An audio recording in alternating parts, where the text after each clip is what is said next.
আজকে লকডাউনে বাধা দেবেন, মনস্থ করেছেন, নির্দেশ বাস্তবায়নে ছক কষেছেন, তাদেরকে বলতে চাই বাধা দিলে কিন্তু বাঁধবে লড়াই। এ লড়াই চলবে, বাধা দিয়ে বন্ধ করা যাবে না।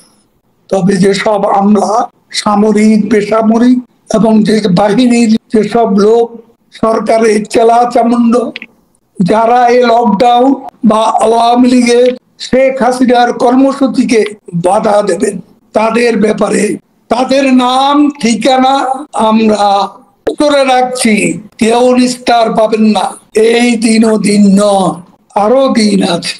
এই দিন নিয়ে যাবে সেই দিনের কাছে।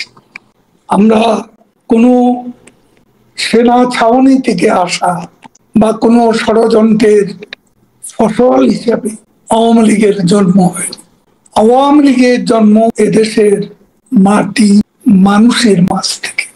আওয়ামী লীগের শিকড় বাংলাদেশের মাটির অনেক অনেক গভীরে প্রকৃত। আমাদের শক্তির উৎস বাংলাদেশের জনগণ।